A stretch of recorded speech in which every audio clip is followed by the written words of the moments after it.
Chers amis, bonjour et bienvenue à notre rendez-vous quotidien consacré à la méditation de la parole de Dieu. Aujourd'hui, nous sommes le 27 septembre 2020 et nous célébrons avec l'Église universelle le 26e dimanche du temps ordinaire. Installez-vous bien, c'est l'heure de notre partage, l'heure de cette halte spirituelle pour notre journée et comme c'est dimanche, pour éclairer et illuminer notre semaine. Bien-aimés dans le Seigneur, nous apprenons aujourd'hui à mettre l'accent sur notre agir, notre action, notre conduite, notre comportement qui devrait refléter l'idéal chrétien que nous avons, que nous sommes et que nous avons reçu en Jésus-Christ.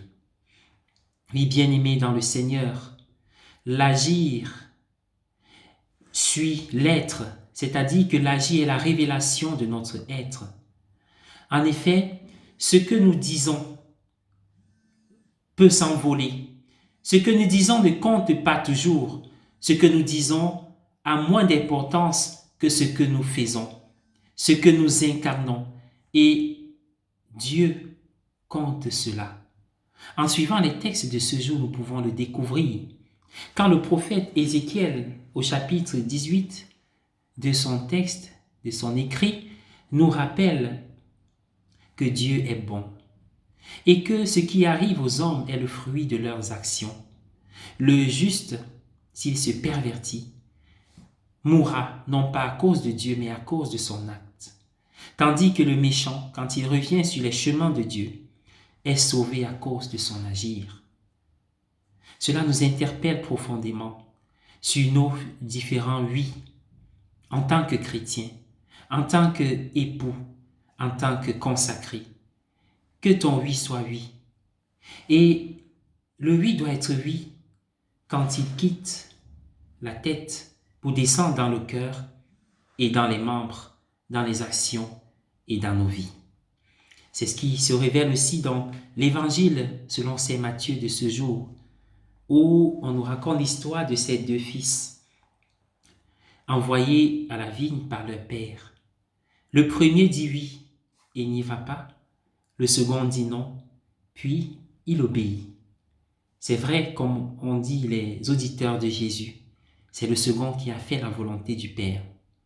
Comme quoi, nous devons mettre de l'importance sur l'incarnation de la parole au quotidien, dans nos vies, dans nos actions, et non pas seulement la profession. Professer Dieu, son amour, c'est important, mais il est encore plus important de refléter cet amour.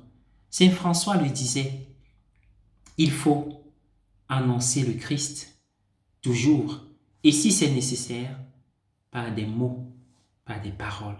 Comme quoi, ce qui compte, c'est d'abord le témoignage concret. Paul VI l'avait dit, le monde a plus besoin des témoins que des maîtres. Ainsi donc, faisons une introspection et remarquons que dans nos têtes, dans nos esprits, il y a une image de nous que nous voulons être, que nous sommes appelés à être.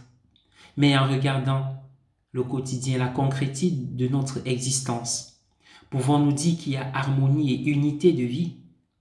Pouvons-nous dire qu'il y a une continuité entre notre profession de foi et nos actions?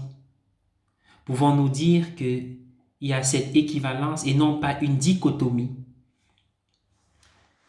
Si nous avons lu les écrits de Rousseau en 1755, Discours sur l'origine et les fondements des inégalités parmi les hommes, Rousseau parle de l'existence en l'homme de deux amours.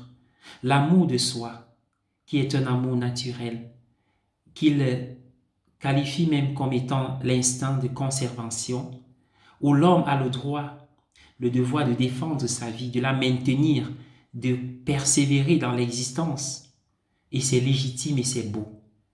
À côté de cela, il y a l'amour propre, qui est issu de l'amour de soi, mais qui est une perversion de cet amour, une artificialisation de cet amour, à cause de la perfectibilité qui est en l'homme.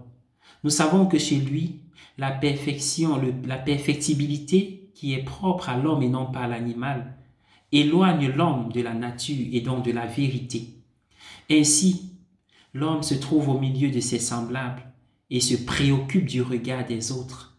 Il tombe dans la comparaison et du coup, il quitte l'être pour être dans le paraître. Il faut donc faire l'effort pour rester dans l'être. Et justement, c'est ce que Saint Paul nous a invités à vivre. Ne soyez ni intrigants ni vantards, mais ayez assez d'humilité pour considérer les autres supérieurs à vous. Est-ce encore le leitmotiv de notre société, de notre vie, de notre famille? Considérer les autres supérieurs à nous. Quelle dose d'humilité! C'est en fait ce que Jésus a fait, comme le dit Saint Paul dans l'Épître aux Philippiens au chapitre 2. Le Christ Jésus, ayant la condition de Dieu, ne retint pas jalousement le rang qu'il égalait à Dieu, mais il s'est anéanti. Il s'est fait esclave pour nous sauver. Considérer l'autre supérieur à nous, c'est être capable de se sacrifier pour lui, de mourir pour qu'il vive, pour qu'il grandisse. C'est ce que Saint Augustin a dit dans De Civitate Dei. Deux amours ont créé deux cités, l'amour de soi jusqu'au mépris de Dieu, la cité terrestre, et l'amour de Dieu jusqu'au mépris de soi, la cité céleste. Nous sommes invités, bien-aimés dans le Seigneur, à laisser l'amour de Dieu en nous, exploser notre orgueil, notre ego, pour que vive la paix, la joie, l'amour et l'harmonie. Les autres supérieurs à nous, mais nous tous vivants pour Dieu. Amen.